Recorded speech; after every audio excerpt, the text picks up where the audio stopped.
ചിലവർക്ക് പ്രഷറും ഷുഗറും കൊളസ്ട്രോളൊക്കെ ചെറുപ്പത്തിലേ കണ്ടുവരുന്നു ഇതിൻ്റെ ഭാഗമായിട്ട്. അതൊക്കെ അതിൻ്റെ രോഗലക്ഷണങ്ങളാണ്. അതൊരു ക്രൈറ്റീരിയ ആണ്. പിന്നെ മൂന്നാമത് വേണ്ട ക്രൈറ്റീരിയ ഇതാണ്. നമ്മുടെ ബ്ലഡ് ടെസ്റ്റ് നോക്കുമ്പം പുരുഷ ഹോർമോണിൻ്റെ അളവ് കൂടുതലായിരിക്കണം. പുരുഷ ഹോർമോണും സ്ത്രീ ഹോർമോണും തമ്മിലുള്ള അസന്തുലിത അവസ്ഥയാണ് ഈ ഇതിനകത്ത് ഉണ്ടാകുന്നത്. അപ്പോൾ 3 കാര്യങ്ങൾ അടുപ്പിച്ച് വരുമ്പം അതിൽ അറ്റ്ലീസ്റ്റ് ഒന്നോ രണ്ടെണ്ണോ എങ്കിലും ഉണ്ടെങ്കിൽ മാത്രമേ നമ്മൾ പോളിസിസ്റ്റിക് ഓവറിയനായിട്ട് നമ്മൾ എടുക്കേണ്ട കാര്യമുള്ളൂ. അപ്പം നമ്മളുടെ ട്രീറ്റ്മെൻറ്റ് മുഴുവനും എയിം ചെയ്യുന്നത് അവരുടെ സിംറ്റം എന്താണോ അതിനെ ആശ്രയിച്ചാണ്. ഫോർ എക്സാമ്പിൾ, ഇപ്പം ചെറുപ്പത്തിൽ കുട്ടികൾ വരികയാണ്, 13 വയസ്സ് മുതൽ ഒരു 25 വയസ്സുള്ള സ്ത്രീകൾക്ക് കൂടുതലും അവർ വരുന്നത് അവരുടെ കോസ്മെറ്റിക് പ്രോബ്ലംസ് ആണ്. മുഖക്കുരു കൂടുതലാണ്, വെയിറ്റ് കൂടുതലാണ്, അല്ലെങ്കിൽ രോമവളർച്ച കൂടുതലാണ്. അപ്പോൾ നമ്മൾ അതിനുള്ള ട്രീറ്റ്മെൻറ്റ് കൊടുക്കുന്നു. അതിന് ചെറിയ മരുന്നുകളുണ്ട്. ഇപ്പോൾ രോമവളർച്ചയ്ക്കാണെങ്കിൽ പെർമനൻ്റ് ആയിട്ടുള്ള ക്യൂർ ലേസറുണ്ട്. നമ്മൾ അവരുടെ ഹോർമോൺ ലെവൽ ചെക്ക് ചെയ്ത് അത് താഴോട്ട് കൊണ്ടുവരുന്നു. ആർത്തവ ക്രമക്കേടുകളാണെങ്കിൽ ഓവുലേഷൻ ക്രമമായിട്ട് നടക്കാനുള്ള ഗുളികകൾ ഒരു 3 മാസം മുതൽ 6 മാസം വരെ കൊടുക്കുന്നു. അല്ലാതെ ജീവിതകാലം മുഴുവൻ നമുക്ക് അവർക്ക് മരുന്ന് കൊടുക്കേണ്ട കാര്യമില്ല. പോളിസിസ്റ്റിക് ഓവറിയിൽ ഈ കുമിളകൾ സിസ്റ്റ് യൂഷ്വലി നമ്മൾ കാണുമ്പോൾ സർജറി അല്ലെങ്കിൽ ഓപ്പറേഷൻ അതിൻ്റെ വല്ല റോളും ഉണ്ടോ? സർജറിക്ക് പോളിസിസ്റ്റിക് ഓവറിയിൽ ആ രോഗം മാറാനായിട്ട് ഒരു റോളും ഇല്ല. നമ്മൾ ലാപ്രോസ്കോപ്പിക് ഓവറിയൻ ഡ്രില്ലിംഗ് എന്ന് പറഞ്ഞാൽ ചെറിയൊരു കുമിളകൾ 2-3 കുമിളകൾ പൊട്ടിച്ച് കളയുന്ന 2 വശത്തും 4 കുമിളകൾ വെച്ച് പൊട്ടിച്ച് കളയുന്ന ഒരു ലാപ്രോസ്കോപ്പി ചെയ്യുന്നത് വന്ധ്യതയുള്ളവർക്ക് 1 വർഷത്തോളം നമ്മൾ ഓവുലേഷനുള്ള മരുന്നുകൾ ചെയ്തിട്ട് കൺസീവ് ചെയ്യാതിരിക്കുമ്പം, പ്രഗ്നൻ്റ് ആവാതിരിക്കുമ്പം അതിന് ഓവുലേഷൻ നടക്കാനുള്ള ഒരു ട്രീറ്റ്മെൻറ്റ് രീതി മാത്രമാണ് ഡ്രില്ലിങ്. അതിൽ 4 വെച്ച് 2 വശത്തും പൊട്ടിച്ച് കളയുന്നത്. അത് കാരണം ഓവറിയിലെ സിസ്റ്റുകൾ മുഴുവനായിട്ട് മാറുമൊന്നും ചെയ്യുന്നില്ല. അത് ഏറ്റവും അവസാനം ചെയ്യേണ്ട ഒരു മാർഗം മാത്രമാണ്, അത് ഓവുലേഷനുള്ളൊരു മാർഗം മാത്രമാണ്. അത് കാരണം തന്നെ നല്ലവണ്ണം ചികിത്സിച്ച് ഭേദമാകാത്ത പോളിസിസ്റ്റിക് ഓവറിക്ക് മാത്രമേ 1 വർഷത്തോളം നമ്മൾ മരുന്ന് കൊടുത്തിട്ട് ഓവുലേഷൻ നടക്കാത്ത കേസുകളിൽ മാത്രമേ നമ്മൾ ലാപ്രോസ്കോപ്പിയിലോട്ട് പോകാൻ പാടുള്ളൂ. പോളിസിസ്റ്റിക് ഓവറി മാത്രം, അതായത് വേറെ സിംറ്റംസ് അല്ലെങ്കിൽ വേറെ ലക്ഷണങ്ങൾ ഡോക്ടർ പറഞ്ഞ ഈ ലക്ഷണങ്ങളൊന്നും കണ്ടിട്ടില്ല, പക്ഷേ സ്കാൻ റിപ്പോർട്ടിൽ മാത്രം പോളിസിസ്റ്റിക് ഓവറി, നമ്മൾ വല്ലതും ചെയ്യേണ്ടതുണ്ടോ? ലൈഫ് സ്റ്റൈൽ മോഡിഫിക്കേഷൻ അഡ്വൈസ് ചെയ്യണം. അവരോട് പറയണം, നിങ്ങൾക്ക് ഇങ്ങനെ ഒരു ഇതിൻ്റെ ആരംഭമുണ്ട്, പക്ഷേ അതൊരു സ്കാൻ റിപ്പോർട്ടിൽ മാത്രമേ ഉള്ളൂ, നിങ്ങൾക്ക് അതിൻ്റെ രോഗലക്ഷണങ്ങളൊന്നുമില്ല. അപ്പോൾ നമ്മൾ കൂടുതൽ അവരുടെ ഹോർമോൺ ടെസ്റ്റ് ചെയ്തിട്ട് 2ാം ദിവസം FSH, LH, ടെസ്റ്റോസ്റ്റിറോൺ അങ്ങനെയുള്ള പുരുഷ ഹോർമോൺ ലെവലും സ്ത്രീ ഹോർമോൺ ലെവലൊക്കെ ഒന്ന് ചെക്ക് ചെയ്ത് നോക്കാം. പ്രൊലാക്റ്റിൻ ഹോർമോൺ ഒന്ന് ചെക്ക് ചെയ്ത് നോക്കാം.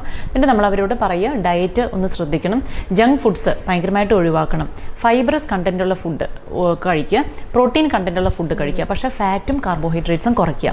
നാരുള്ള ഭക്ഷണം ഇത്തരം കണ്ടീഷന് വളരെ നല്ലതാണ്. വെയിറ്റ് കൂടാതെ നോക്കുക, റെഗുലറായിട്ട് എക്സസൈസ് ചെയ്യുക. ഇതാണ് അവർക്ക് നമുക്ക് പറയാനുള്ളൂ.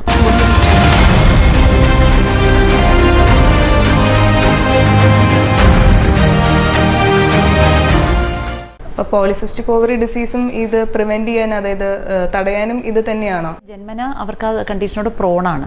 പക്ഷെ ഉള്ള ആൾക്കാർക്ക് രോഗലക്ഷണങ്ങൾ വരാതിരിക്കാൻ ഡയറ്റും ലൈഫ് സ്റ്റൈൽ മോഡിഫിക്കേഷനും വഴി നമുക്ക് പറ്റും. വന്ധ്യത ഉള്ളവർക്കാണ് നമ്മൾ കൂടുതലായിട്ട് ചികിത്സ കണ്ടിന്യൂസ് ആയിട്ട് കുറച്ച് നാൾ ചികിത്സ വേണ്ടി വരുന്നത്. അവരോട് നമ്മൾ പറയാറുണ്ട് ഫോളിക് ആസിഡ് കഴിക്കുക, പിന്നെ മെറ്റ്ഫോർമിൻ അല്ലെങ്കിൽ മയോ ഐനോസിറ്റോൾ, അങ്ങനെ കുറേ പ്രിപ്പറേഷൻസ് ഉണ്ട്. നമുക്ക് ഇൻസുലിൻ റെസിസ്റ്റൻസ് എന്നൊരു കണ്ടീഷൻ വരുന്ന ഒരു കണ്ടീഷനാണിത്. ഇൻസുലിൻ റെസിസ്റ്റൻസ് എന്ന് പറഞ്ഞാൽ നമ്മുടെ ബോഡിയിൽ ആവശ്യത്തിന് ഇൻസുലിൻ ഉണ്ട്, പക്ഷെ അതിൻ്റെ പ്രവർത്തനം കുറയുന്നു ഈ ഇങ്ങനെയുള്ളവർക്ക്. അത് കാരണം പുരുഷ ഹോർമോണിൻ്റെ അളവ് ക്രമാതീതമായിട്ട് കൂടുന്നു. അപ്പോൾ ഇൻസുലിൻ റെസിസ്റ്റൻസ് കുറയ്ക്കാനുള്ള മരുന്നുകൾ ചെയ്യുന്നു. പിന്നെ ഓവുലേഷൻ നടക്കുന്നുണ്ടോ ഇല്ലേ എന്നുള്ളത് നമുക്ക് ആ സ്കാനിൻ്റെ പേരാണ് ഫോളിക്കുലർ സ്റ്റഡി. അത് ചെയ്ത് നമുക്ക് ഓവുലേഷൻ നടക്കുന്നുണ്ടോ ഇല്ലയെന്ന് നമുക്ക് വെരിഫൈ ചെയ്യാൻ പറ്റും. അതിനനുസരിച്ച് ഓവുലേഷനുള്ള മരുന്നുകൾ കൊടുക്കുക.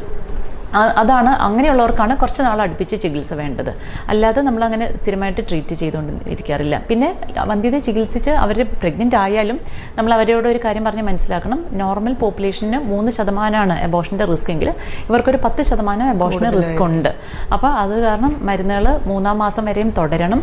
അതേപോലെ അബോർഷൻ ആവാതിരിക്കാനുള്ള മരുന്നുകൾ നമ്മൾ ഈ കൂട്ടത്തിൽ ചെയ്യാറുണ്ട്. അപ്പോൾ ഒത്തിരി ആൾക്കാർക്ക് ഹോർമോൺ ട്രീറ്റ്മെൻറ്റ് കേൾക്കുമ്പോൾ ഒരു ഭയമാണ്, വേറെ സൈഡ് ഇഫക്റ്റ്, അതിന് വല്ല സൈഡ് ഇഫക്ട്സ് ഉണ്ടോ?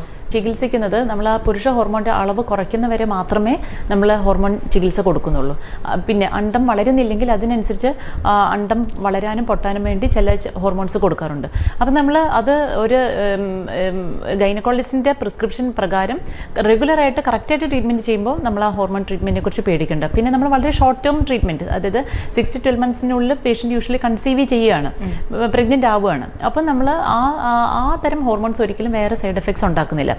പ്രൊവൈഡഡ് നമ്മൾ വളരെ കുറേ നാൾ ഓവർ ഡോസായിട്ട് ട്രീറ്റ്മെൻറ്റ് ചെയ്യാത്തടത്തോളം കാലം നമ്മൾ ആ ഹോർമോൺസിനെ നമ്മൾ ഭയക്കേണ്ട കാര്യമില്ല. സിസ്റ്റിക് ഓവറി ഡിസീസ് ഇപ്പോൾ ഒരാൾ അങ്ങനെ വന്ധ്യതയ്ക്ക് നമ്മൾ ചികിത്സ ചെയ്ത് പ്രഗ്നൻ്റ് ആയി, അങ്ങനെ ഒരാൾ സൂക്ഷിക്കേണ്ട കാര്യങ്ങൾ എന്തൊക്കെയാണ്? നമ്മൾ എബോഷനായി പോകാതിരിക്കാനായിട്ട് പ്രൊജസ്ട്രോൺ ക്യാപ്സ്യൂൾസും ഇഞ്ചക്ഷനൊക്കെ കൊടുക്കാറുണ്ട്. പിന്നെ നമ്മൾ ശ്രദ്ധിക്കേണ്ട ഒരു കാര്യം സെർവൈക്കൽ ഇൻകോമ്പിറ്റൻസ് എന്ന് പറഞ്ഞിട്ട്, അതായത് 13 ആഴ്ച മുതൽ 20 ആഴ്ച വരെയുള്ള സമയത്ത് ഇങ്ങനെയുള്ള സ്ത്രീകളിൽ 10% ആൾക്കാർക്ക് പെട്ടെന്ന് ഗർഭപാത്രം തുറന്നു പോയി കുട്ടീനെ വേദനയില്ലാതെ പ്രസവിക്കുന്ന ഒരു അവസ്ഥ ഉണ്ടാക്കാറുണ്ട്. അപ്പോൾ സെലക്റ്റഡ് ആയിട്ടുള്ള ആൾക്കാർക്ക് നമ്മൾ ഗർഭപാത്രത്തിൻ്റെ കീഴ്ഭാഗത്തിനെ സെർവിക്സ് എന്ന് പറയും, അതിൻ്റെ ലെങ്ത് നോക്കി അവിടെ ഒരു സ്റ്റിച്ച് ഇടണോ വേണ്ടേ എന്നുള്ളത് നമ്മൾ ഇങ്ങനെയുള്ള ട്രീറ്റ്മെൻറ്റ് എടുത്തവർക്ക് നമ്മൾ ശ്രദ്ധിക്കാനുണ്ട്. പിന്നെ ഗർഭകാലത്ത് പ്രഷറും ഷുഗറും വരുന്ന ഒരു കണ്ടീഷനാണ് പോളിസിസ്റ്റിക് ഓവറി. ചില ആൾക്കാർക്ക്, അതായത് 10% ആൾക്കാർക്ക് ജെസ്റ്റേഷണൽ ഡയബറ്റീസ്, അതായത് ഗർഭകാലത്ത് വരുന്ന ഷുഗർ അല്ലെങ്കിൽ ജെസ്റ്റേഷണൽ ഹൈപ്പർ ടെൻഷൻ, ഗർഭകാലത്ത് വരുന്ന പ്രഷർ കൂടാനുള്ള സാധ്യത 10%ഓളം കൂടുതലുണ്ട്. അപ്പം നമ്മൾ ഓരോ 3 മാസം കൂടുമ്പോഴും നമ്മൾ ഷുഗറിൻ്റെ ഗ്ലൂക്കോസ് പ്രൊഫൈൽ, ഗ്ലൂക്കോസ് ടെസ്റ്റ് നമ്മൾ ചെയ്ത് നോക്കണം. അതേപോലെ ഓരോ റെഗുലർ ആയിട്ട് വരുമ്പോഴും ഓരോ മാസവും നമ്മൾ BP മോണിറ്റർ ചെയ്യണം. അതിനുള്ള സാധ്യത അവർക്ക് കൂടുതലുണ്ടെന്ന് നമ്മൾ അവർക്ക് പറഞ്ഞു കൊടുക്കണം. അതേപോലെ പ്രീ ടേം ലേബർ, മാസം തികയാതെ പ്രസവിക്കാനുള്ള സാധ്യതയും ഇങ്ങനെയുള്ളവർക്ക് കുറച്ച് കൂടുതലുണ്ട്. അതിനെക്കുറിച്ച് നമ്മൾ അവെയർ ആവണം. അപ്പം അങ്ങനെയുള്ള കോംപ്ലിക്കേഷൻസ് തടയാനുള്ള ഏറ്റവും നല്ല മാർഗ്ഗം, അവർക്ക് പൊണ്ണത്തടിയുള്ള സ്ത്രീകളാണെങ്കിൽ അതൊന്ന് പ്രഗ്നൻസിക്ക് മുമ്പ് തന്നെ അത് കുറയ്ക്കുക. 3 മാസം മുമ്പേ ഫോളിക് ആസിഡും മെറ്റ്ഫോർമിൻ മുതലുള്ള മരുന്നുകളെല്ലാം കഴിച്ച് നമ്മൾ പ്ലാൻഡ് ആയിട്ടുള്ളൊരു പ്രഗ്നൻസി നടത്തുവാണെങ്കിൽ ഇങ്ങനെയുള്ള കോംപ്ലിക്കേഷൻസ് കുറച്ച് നമുക്ക് ഒരു പരിധിവരെ കുറയ്ക്കാൻ പറ്റും. അതല്ലാതെ വേറെ എന്തൊക്കെ കോംപ്ലിക്കേഷൻ വരാൻ സാധ്യതയുള്ളത്? വന്ധ്യത വരാം. ഞാൻ നേരത്തെ പറഞ്ഞല്ലോ, കോസ്മെറ്റിക് ആയിട്ടുള്ള പ്രോബ്ലംസിന് വേണ്ടി വളരെ സ്ത്രീകളിലും വരുന്നുണ്ട്. മുഖക്കുരു ഒരു വലിയൊരു പ്രശ്നമാണ്. എത്ര ചികിത്സിച്ചാലും മാറുന്നത്. ചിലപ്പോൾ അവർ കുറേ സ്കിൻ സ്പെഷ്യലിസ്റ്റിൻ്റെ അടുത്ത് പോയി മുഖക്കുരുവിൻ്റെ ആ ട്രീറ്റ്മെൻറ്റ് ഒക്കെ കഴിഞ്ഞിട്ട് അപ്പോൾ നമ്മൾ സ്കാൻ ചെയ്ത് നോക്കുമ്പോഴാണ് പോളിസിസ്റ്റിക് ഓവറിയാണ് അണ്ടർലൈൻ കണ്ടീഷൻ. അപ്പോൾ ആ പുരുഷ ഹോർമോൺ കുറയ്ക്കാതെ നമുക്ക് മുഖക്കുരുവിന് വേണ്ടി എന്ത് ട്രീറ്റ്മെൻറ്റ് എടുത്താലും കാര്യമില്ല. അതേപോലെ പലരും ലേസർ ചികിത്സയ്ക്ക് പോലും പോയിട്ട് ഡിസാർട്ടൻ്റ് ആയിട്ട് തിരിച്ചു വരുമ്പോഴാണ് നമ്മൾ കാണുന്നത്. എന്തുകൊണ്ടാണ് ലേസർ ചികിത്സ വെച്ചിട്ടും രോമവളർച്ച തിരിച്ചു വരുന്നത്? നമ്മൾ ആ പുരുഷ ഹോർമോണിനെ കൺട്രോൾ ചെയ്യാത്തതാണ്. അപ്പോൾ അത് വരാം. പിന്നെയുള്ള എബോഷൻസിൻ്റെ റിസ്ക് ഞാൻ ഓൾറെഡി പറഞ്ഞു, പ്രഷറും ഷുഗറും. ലോങ് ടേം ഇംപ്ലിക്കേഷൻസ് ഉണ്ട്. അതായത് 40 വയസ്സ് തികയുന്നതിന് മുമ്പ് തന്നെ അവർക്ക് ഫ്യൂച്ചർ ഡയബറ്റീസും ഹൈപ്പർ ടെൻഷനും ഒബീസിറ്റി, കൊളസ്ട്രോൾ ഇതെല്ലാം വരാൻ. പിന്നെ ഞാൻ ഓൾറെഡി തുടക്കത്തിൽ പറഞ്ഞല്ലോ, ഈസ്ട്രജൻ കൂടുതലുള്ള ഒരു കണ്ടീഷനാണ് പോളിസിസ്റ്റിക് ഓവറി. അപ്പോൾ ഈസ്ട്രജൻ കൂടുതലും പ്രൊജസ്ട്രോൺ എന്ന് പറഞ്ഞ ഹോർമോൺ കുറവുമാണ് ഈ സ്ത്രീകൾക്ക്. അപ്പം ബോഡിയിൽ ഉണ്ടാകുന്ന ഒരു ചേഞ്ചാണ് ബ്രസ്റ്റ് ക്യാൻസറും ഓവേറിയൻ ക്യാൻസറും എൻഡോമെട്രിയൽ ക്യാൻസറും. ഈ ക്യാൻസേഴ്സ് വരാനുള്ള ചാൻസ് ഇങ്ങനെയുള്ളവർക്ക് കുറച്ച് കൂടുതലാണ്. അപ്പം നമ്മൾ അതിനെക്കുറിച്ച് അവർക്ക് ബോധവതികളാക്കണം. നമ്മൾ പറയണം അവരുടെ വെയിറ്റ് ലോസ് ചെയ്യണം. ഈ വക മാമോഗ്രാം ഒരു 40 ഇയേഴ്സിന് ശേഷം മാമോഗ്രാം ചെയ്ത് നോക്കുക. ഈസ്ട്രജൻ എന്തെങ്കിലും ബ്ലീഡിങ് ഡിസോർഡേഴ്സ് ഉണ്ടെങ്കിൽ അത് ട്രീറ്റ് ചെയ്യാതെ ഈസ്ട്രജൻ ഹോർമോൺ ക്രമാതീതമായിട്ട് കൂടിക്കൊണ്ടിരിക്കാൻ അലൗ ചെയ്യുമ്പോഴാണ് ഇത്തരം എൻഡോമെട്രിയൽ ക്യാൻസേഴ്സ് വരുള്ളൂ. അപ്പോൾ അതിൽ ഒന്ന് ശ്രദ്ധിക്കാനായിട്ട് അവരോട് ഒരു അവെയർനെസ് കൊടുക്കണം. അത്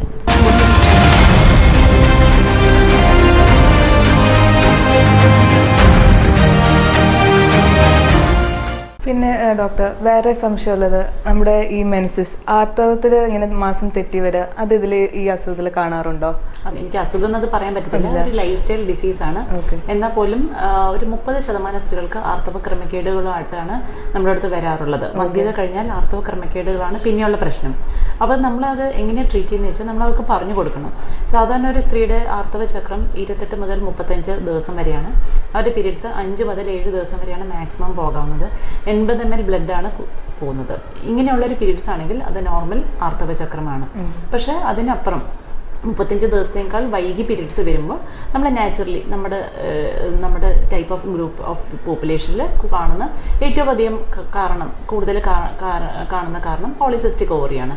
അപ്പം നമ്മൾ അതിനുവേണ്ടി സ്ക്രീൻ ചെയ്യുന്നു, അവരുടെ ബ്ലഡ് ടെസ്റ്റുകൾ ചെയ്യുന്നു, സ്കാൻ ചെയ്യുന്നു. ചെറിയ കുട്ടികളാണ് വരുന്നെങ്കിൽ, 18 വയസ്സ് കീഴിലുള്ള കുട്ടികളാണ്, അവർക്ക് ബ്ലീഡിങ് തെറ്റി വരുന്നു എന്നുള്ളത് മാത്രമേ അവരുടെ പ്രശ്നമുള്ളെങ്കിൽ നമ്മൾ ആദ്യം അവരോട് പറയാൻ പോകുന്നത് വ്യായാമം ചെയ്യുക, ഫാറ്റി ഫുഡ് കുറയ്ക്കുക, ഡയറ്റിൽ നല്ലോണം ശ്രദ്ധിക്കുക, റെഗുലറായിട്ട് എക്സസൈസ് രാവിലെയും വൈകിട്ടും ചെയ്യുക. ഇതെല്ലാം ചെയ്യുന്നതുകൊണ്ട് തന്നെ കുറേയൊക്കെ ഒരു 5 കിലോ വെയിറ്റ് റിഡക്ഷൻ അച്ചീവ് ചെയ്യുന്നതുകൊണ്ട് തന്നെ കുറേയൊക്കെ ആർത്തവ ക്രമക്കേടുകൾ കറക്റ്റാക്കാൻ പറ്റും. പക്ഷേ അവർ വരുന്നത് കുറേ മാസങ്ങളോളം പീരീഡ് വരാതിരുന്നിട്ട് പിന്നെ ഭയങ്കരമായിട്ട് ബ്ലീഡിംഗ് ആയിട്ട് അങ്ങനെ ഹെവി ആയിട്ട് ബ്ലീഡിംഗ് ആയിട്ട് ചിലപ്പോൾ എനീമിക് ആയിട്ട് കുട്ടികൾ വരാറുണ്ട്. അങ്ങനെയുള്ളപ്പോൾ നമുക്ക് വെയിറ്റ് ചെയ്ത് നിൽക്കാൻ പറ്റില്ല. ഇതിനകത്ത് ഡെഫിഷ്യൻ്റ് ആയിട്ടുള്ള ഹോർമോൺ പ്രൊജസ്ട്രോൺ ആണ്. ആ പ്രൊജസ്ട്രോൺ സപ്ലിമെൻറ്റ് ചെയ്താൽ മാത്രമേ അവരുടെ ബ്ലീഡിങ് നിൽക്കുള്ളൂ. നമ്മളത് സപ്ലിമെൻറ്റ് ചെയ്യും 10-20 ദിവസത്തേക്ക്. പിന്നെ അടുത്ത ആർത്തവചക്രം മുതൽ അത് കറക്റ്റ് ആക്കാൻ വേണ്ടിയുള്ള മരുന്നുകൾ ഹോർമോണിൻ്റെ റിപ്പോർട്ടിൻ്റെ അനുസരിച്ച് നമ്മൾ അതിൻ്റെ ആനുപാതികമായിട്ട് നമ്മൾ അവർക്ക് കൊടുക്കും. 3 മുതൽ 6 മാസം ട്രീറ്റ് ചെയ്യുന്നുണ്ട് അവരുടെ ആർത്തവചക്രം റെഗുലർ ആകും. സോ നമ്മൾ അമ്മമാരെ പറഞ്ഞ് മനസ്സിലാക്കണം. നമുക്ക് ചെറിയ കുട്ടികളാകുമ്പോൾ നമുക്ക് ഹോർമോൺ ചികിത്സ കൊടുക്കാൻ താല്പര്യമില്ല. പക്ഷേ ബ്ലീഡിങ്ങിൻ്റെ പ്രോബ്ലം ശരിയാക്കാനും പിന്നെ ഭാവിയിൽ അവർക്ക് വന്ധ്യതയൊന്നും വരാതിരിക്കാനും നമുക്ക് ഈ ഈസ്ട്രജൻ ഹോർമോണിൻ്റെ കൂടുതൽ നമുക്ക് കറക്റ്റ് ചെയ്തേ പറ്റുള്ളൂ. അങ്ങനെ short term course 3 to 6 months നമ്മൾ കൊടുക്കുന്നതോടുകൂടി ആർത്തവ ക്രമക്കേടുകൾ പരിഹരിക്കാറുണ്ട്. പക്ഷേ ഇപ്പോൾ 25 മുതൽ 30 വയസ്സ് 35 വയസ്സ് കുട്ടികളാവാൻ ഉദ്ദേശിക്കുന്ന ഒരാൾക്കാണെങ്കിൽ നമ്മൾ എല്ലാ പീരീഡ്സും ട്രീറ്റ് ചെയ്ത് കറക്റ്റാക്കിയിട്ട് ചിലപ്പോൾ അവർ കൺസീവ് ചെയ്യുന്നത് പ്രഗ്നൻ്റ് ആവുന്നതിനെ കുറിച്ച് ആലോചിച്ചാൽ കുറേ വൈകുന്നിരിക്കും. അപ്പം നമുക്ക് വന്ധ്യതയ്ക്കുള്ള പരിഹാരം ആദ്യം ചെയ്യുമായിരിക്കും. ഈ ആർത്തവ ക്രമക്കേട് ട്രീറ്റ് ചെയ്ത ഉടനെ തന്നെ അതിൻ്റെ പിന്നിൽ തന്നെ അത് നമ്മൾ അതും കൂടെ ചെയ്യണം. വന്ധ്യതയ്ക്കുള്ള ട്രീറ്റ്മെൻറ്റ് ചെയ്യണം. 40 വയസ്സ് കഴിഞ്ഞ ഉള്ള ആൾക്കാർക്ക് നമ്മൾ ഹോർമോൺ ചികിത്സ കൊടുക്കാൻ നമുക്ക് വലിയ ഇഷ്ടമില്ല. കാരണം തടി കൂടുമോ, പ്രഷർ വരുമോ, ഷുഗർ വരുമോ എന്നൊക്കെയുള്ള സംശയങ്ങൾ അവർക്കുണ്ടാകും. അപ്പം നമ്മൾ അവരോട് പറഞ്ഞു കൊടുക്കണം, നമ്മൾ അതിനനുസരിച്ചുള്ള മരുന്നുകൾ മാത്രമേ അവർക്ക് കൊടുക്കുന്നുള്ളൂ. നമ്മൾ ഇതിനു വേണ്ടി കൊടുക്കുന്ന ഹോർമോൺസ് തടി കുറയ്ക്കുന്നതാണ്. പുരുഷ ഹോർമോൺ കുറയുന്നത് വഴി അവർക്ക് തടി കുറയ്ക്കുന്നതാണ്. അവർക്ക് ഇപ്പോൾ ഷുഗറോ പ്രഷറോ വരാനുള്ള സാധ്യതയില്ല. അപ്പോൾ 3-6 മാസം നമ്മൾ ഹോർമോൺ ചികിത്സ കൊടുത്തു കഴിഞ്ഞാൽ നമ്മൾ കോപ്പർട്ടി പോലെ മെറീന അങ്ങനെയുള്ള കോയിലുകളുണ്ട് നമ്മൾ ഇൻസേർട്ട് ചെയ്താൽ. ലീവോനോർജസ്ട്രൽ എന്ന് പറഞ്ഞാൽ ഹോർമോൺ കണ്ടെയ്ൻ ചെയ്യുന്ന പലതരം കോയിലുകളിൽ ഗർഭപാത്രത്തിനുള്ളിൽ നിക്ഷേപിക്കുന്ന അവൈലബിളാണ്. അത് ഇടുന്ന വഴി നമുക്ക് ഹോർമോൺ ട്രീറ്റ്മെൻറ്റ് വായിക്കൂടെ കഴിക്കുന്നത് ഒഴിവാക്കി വെജൈനലി നമ്മൾ യൂട്ടസിന് ഉള്ളിലോട്ട് ഇൻസേർട്ട് ചെയ്യുന്ന വഴി ആ ആർത്തവ ക്രമക്കേടിന് ഒരു പെർമനൻറ്റ് സൊല്യൂഷനോ അവർക്ക് ബ്ലീഡിങ് കൂടുതലുണ്ടാവുന്നില്ല. അവർക്ക് മാസത്തിൽ നിൽക്കുന്നവർ 5 കൊല്ലത്തിൽ ഒരിക്കലേ ആ കോയിൽ മാറേണ്ടതുള്ളൂ. അപ്പോൾ അങ്ങനെ അവർക്ക് ഹോർമോൺ ട്രീറ്റ്മെൻറ്റ് എടുക്കുന്നു എന്നുള്ള സാറ്റിസ്ഫാക്ഷൻ ഉണ്ട്. അതേസമയം അതൊക്കെ ഓറലി വായിക്കൂടെ കഴിക്കുന്നതിൻ്റെ ബുദ്ധിമുട്ടുകൾ അവർക്ക് ഉണ്ടാവുന്നില്ല. അതാണ് ഇപ്പോഴത്തെ ചികിത്സാ രീതി. വന്ധ്യത ഉണ്ടാവുമ്പോൾ നമ്മൾ ആർത്തവം അധികം കറക്റ്റ് ചെയ്തില്ലെങ്കിലും മരുന്ന് വഴി നമ്മൾ പ്രഗ്നൻ്റ് ആവാൻ, അതായത് ഗർഭിണിയാവാൻ നോക്കുമെന്ന്. അതിന് എന്തൊക്കെ മരുന്നുകളാണ് നമ്മൾ കൊടുക്കാറുള്ളത്? വന്ധ്യതയ്ക്കുള്ള കാരണങ്ങൾ മെയിനായിട്ടും ഒരു ഡോമിനൻ്റ് ഫോളിക്കിൾ ശരിക്കും വളരാത്തതാണ്. അതായത് അവരുടെ അണ്ടം ശരിക്കും വളരാത്തതാണ്. അപ്പോൾ അണ്ട വളർച്ചയ്ക്ക് നമ്മൾ 2-ാം ദിവസം മുതൽ 6-ാം ദിവസം വരെ, പീരീഡ്സ് തുടങ്ങി 2-ാം ദിവസം മുതൽ 6-ാം ദിവസം വരെ ഓവുലേഷനുള്ള മരുന്നുകൾ കൊടുക്കുന്നു. അതിനുശേഷം നമ്മൾ 8-ാം ദിവസം 9-ാം ദിവസം അവരോട് നമ്മുടെ ഒ പിയിൽ റിപ്പോർട്ട് ചെയ്യാൻ പറയുന്നു. നമ്മളൊന്ന് സ്കാൻ ചെയ്ത് നോക്കുന്നു.